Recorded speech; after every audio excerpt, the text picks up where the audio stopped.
Good morning.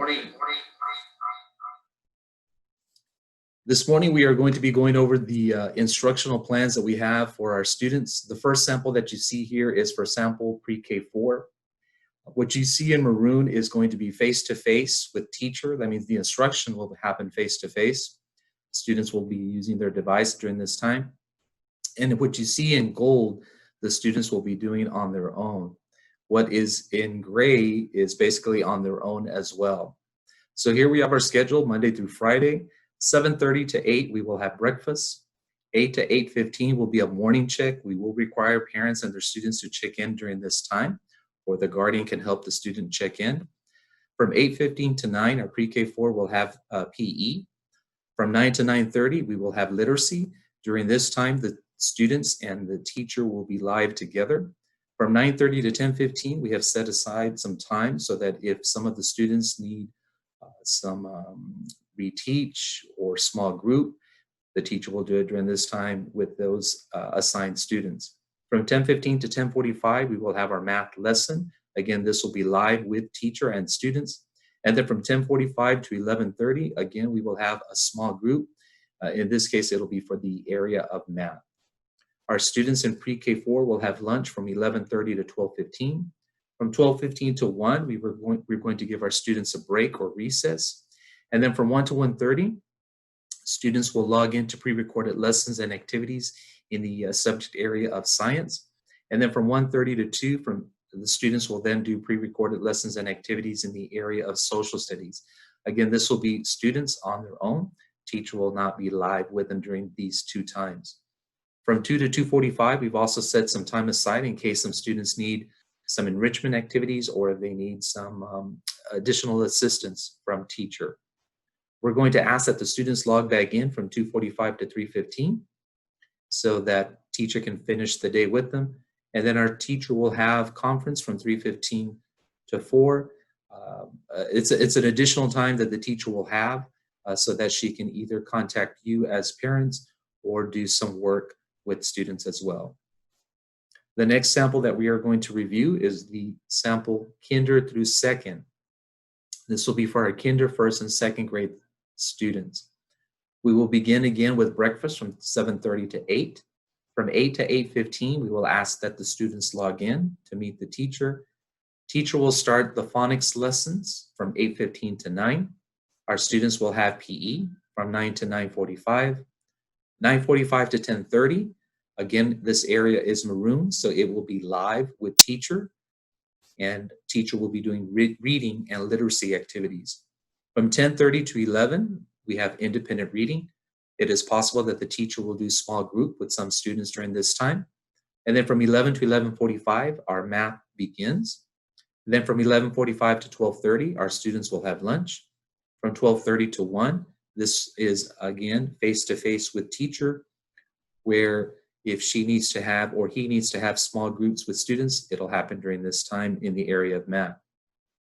Again, we have science and social studies next. Again, science and social studies is gold, so that means it's the students on their own. From 2 to 2:15, our students will have recess. From 2:15 to 2:45, we'll have reading intervention time or enrichment activities. This is where the teacher will do small groups with students if needed in the area of reading.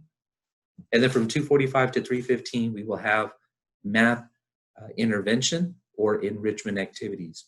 And then from 3:15 to 4, this is where the teacher will have her office hours and offer either tutoring support or independent practice or independent work with students.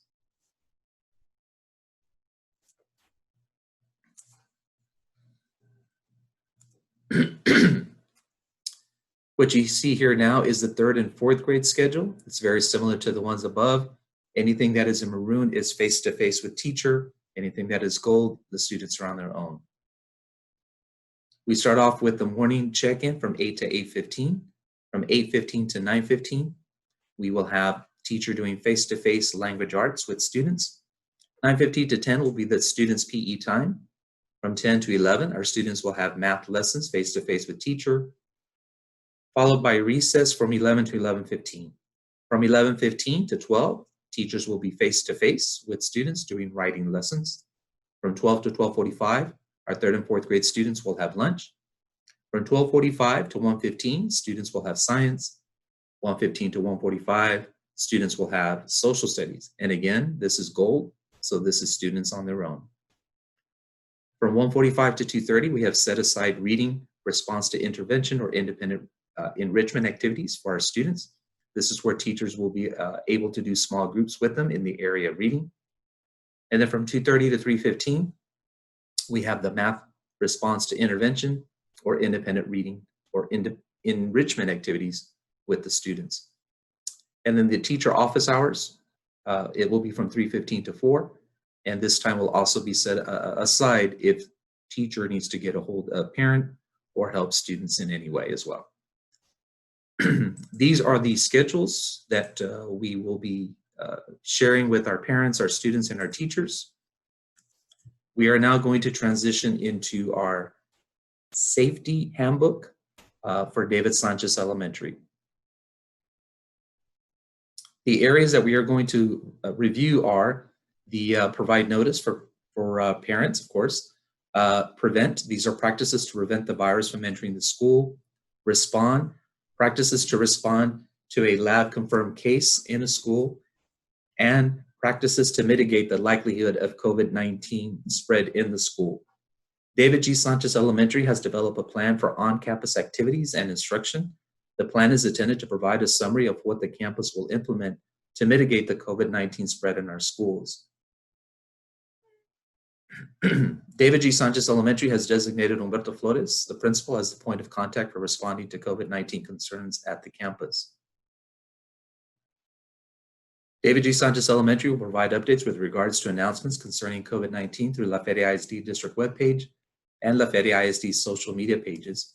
Our campus number is 797-8550, or you can also reach us by email. Parents will receive notifications on the following. David G. Sanchez Elementary will notify all parents, staff, and families of all students in the school if a lab-confirmed COVID-19 case is identified among students, teachers, or staff who participate on any on-campus activities.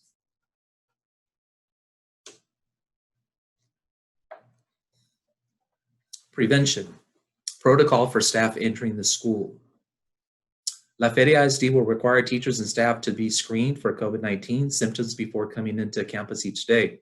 Additional employees will also be screened when reporting to work. Employees must enter through one of the campus designated symptom checkpoints for daily screenings. Campus principal and department supervisors will develop a plan for the screening of custodians, child nutrition staff that report to work each day. A daily log of temperatures and symptom checks will be kept for all employees. If an employee has a temperature of 100 degrees or higher, or other indicators as listed on the questionnaire, they will be sent home immediately and instructed to promptly contact their doctor. La Feria ISD administration will follow up with an employee who are sent home and follow up guidelines to return to work. These are the protocols for students entering the school. All students will be required to self-screen and have their parent or guardian screen them for signs and symptoms of COVID-19. So these are the questions that we will ask our parents or our guardians to go through before students do come in to the campus. Has my child taken any fever pain reducing medications such as Tylenol, Motrin in the past 24 hours? Does my child have any of these signs or symptoms? Fever, chills, cough, shortness of breath, fatigue, muscle or body aches, headache, new loss of taste or smell, sore throat, congestion or runny nose, nausea, vomiting, or diarrhea? Has my child been in close contact within 6 feet for 15 minutes while not wearing a mask to anyone with a lab-confirmed COVID-19 results in the past 14 days? And has my child had a positive lab-confirmed COVID-19 result in the past 14 days? So if we answer yes to any of these questions, the student will not be allowed to stay on campus. Again, if we answer yes to any of these questions, the student will not be allowed to stay.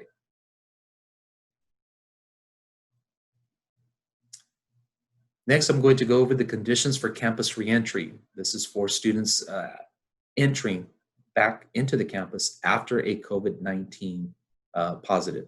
Any student who themselves either has a lab-confirmed COVID-19 result, experienced symptoms of COVID-19, must have over-the-phone screening done by our school nurse to determine if students meet the conditions for campus reentry.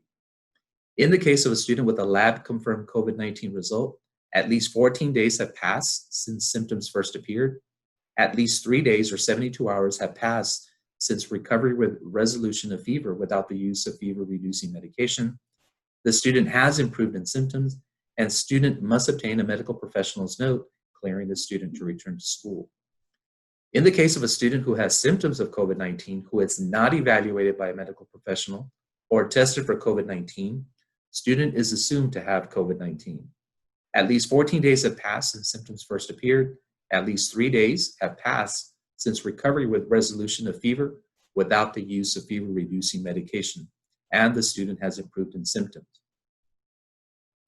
If the student has symptoms of COVID-19 and wants to return to school before completing the above conditions, the student must either obtain a medical professional's note clearing the student for return based on an alternate diagnosis, or receive 2 separate confirmations at least 24 hours apart that they are lab negative of COVID-19 at an approved COVID-19 testing location.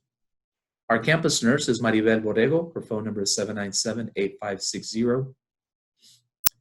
This is for students that are dropped off. Staff will meet students in the drop-off area, which is in the front of the cafeteria, to monitor social distancing. Students will walk to designated areas designed to allow for social distancing. Parents of elementary students will be required to assist their child in getting out of the vehicles, but will not be allowed to escort their child onto campus.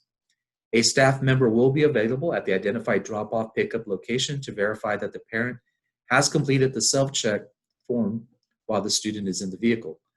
Student temperature will be checked prior to exiting the car. So we will have staff members outside to receive the students as they are being dropped off, and we will also help you out by checking student temperature. Again, if the temperature is over 100, the student will not be allowed to stay on campus.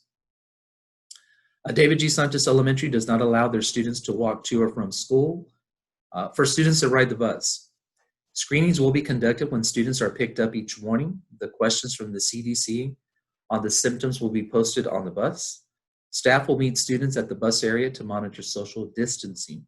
A guardian must accompany their child to the bus area and remain with them until they are picked up. Temperatures will be taken when the students enter the bus. If a student has a temperature, he or she will not be allowed to board the bus and attend school in person. Students will use hand sanitizer provided on the bus as you enter the bus and when exiting the bus as well.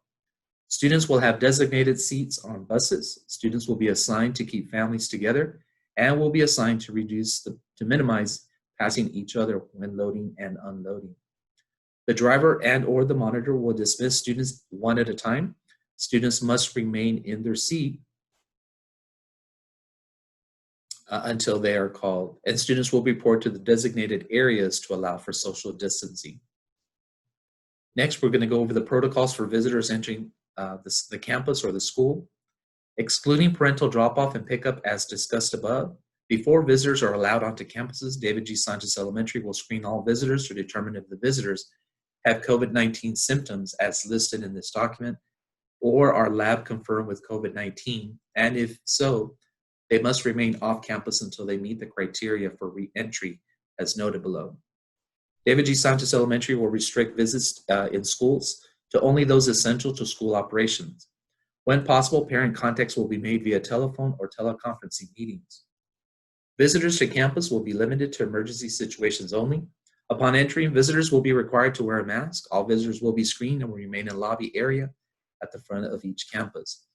At no time will visitors be permitted to interact with students. Visitors will remain in the front waiting area at each campus. All parent meetings will be scheduled using Zoom or phone calls unless otherwise not avoidable. If a face-to-face meeting is needed, parents will remain in the front office area. Observations of classrooms will not be permitted. For the 2020-2021 school year, breakfast lunch will not be allowed to be dropped off for students, and no deliveries of any kind will be allowed during the school day. Identifying possible COVID-19 cases on campus, David G. Sanchez Elementary will immediately separate any students who show COVID-19 symptoms while at school until the student can be picked up by a parent or guardian. David G. Sanchez Elementary will clean the areas used by the individual who shows COVID-19 symptoms while at school, including the student, teacher, or staff as soon as feasible. Students who report feeling fevers should be given an immediate temperature check to determine if they are symptomatic for